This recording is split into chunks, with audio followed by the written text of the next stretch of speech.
Gaza पर कब्जा करने वाले हमास ने अमेरिकी राष्ट्रपति डोनाल्ड ट्रंप को बड़ा झटका दिया है। हमास ने साफ कहा है कि वे हथियार नहीं छोड़ेंगे और गाजा छोड़ने का कोई इरादा भी नहीं रखते हैं। उन्होंने यह भी कहा कि वे गाजा पर फिर से कब्जा करना चाहते हैं। हालांकि ट्रंप ने मिस्र में शांति समझौते का ढोल पीटा था, जिसमें मुख्य शर्त यह थी कि हमास अपने हथियार छोड़ देगा और गाजा में नई सरकार बनेगी जिसमें हमास शामिल नहीं होगा। अब सवाल उठने लगे हैं कि ट्रंप का गाजा शांति समझौता टिकेगा या फिर नहीं। माना जा रहा है कि इस हालात में इजरायल फिर से गाजा पर हमला कर सकता है।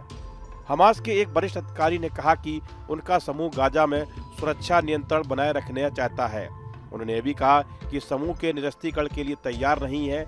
हमास पोलित ब्यूरो के सदस्य मोहम्मद नज्जल ने बताया कि वे गाजा के पुनर्निर्माण के लिए 5 साल तक युद्ध विराम के लिए तैयार हैं, लेकिन इसके बाद क्या होगा यह इस बात पर निर्भर करेगा कि फिलिस्तीनियों को राज्य का दर्जा मिलने की गारंटी दी जाए या फिर नहीं।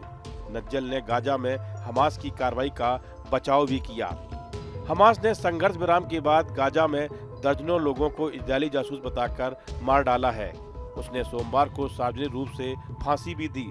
हमास नेता ने कहा कि युद्ध के दौरान हमेशा असाधारण उपाय किए जाते थे और जिन लोगों को फांसी दी जाती थी वे हत्या के दोषी अपराधी होते थे।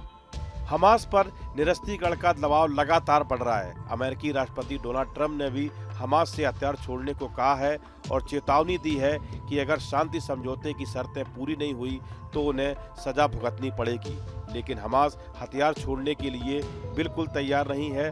इसी वजह से हमास के वरिष्ठ नेता नज्जल की बातें यह दिखाती हैं कि गाजा में युद्ध रोकने के प्रयासों में बड़ी मुश्किलें आने वाली हैं। यह सब कुछ युद्ध विराम के पहले चरण पर सहमति बनने के कुछ दिन बाद हुआ है।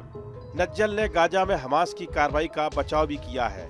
हमास ने संघर्ष विराम के बाद गाजा में दर्जनों लोगों को मार डाला था। उसने कई लोगों को फांसी भी दी। हमास नेता ने कहा कि युद्ध के दौरान ऐसा अक्सर किया जाता था। हमास नेता ने कहा कि युद्ध के दौरान हमेशा असाधारण उपाय किए जाते थे और जिन लोगों को फांसी दी जाती थी वे हत्या के दोषी रहते थे। हमास पर लगातार अमेरिकी राष्ट्रपति डोनाल्ड ट्रंप का दबाव बढ़ रहा है, लेकिन हमास भी झुकने को तैयार नहीं है। उसने साफ कहा है कि वे हथियार छोड़ने को तैयार नहीं है। ऐसे में देखने वाली बात होगी कि हमास के बयान पर इजरायल क्या एक्शन लेता है और डोनाल्ड ट्रंप भी इस पर क्या कदम उठाते हैं। इस वीडियो में फिलहाल इतना ही। आप बने रहिए न्यूज नेशन के डिजिटल प्लेटफॉर्म के साथ।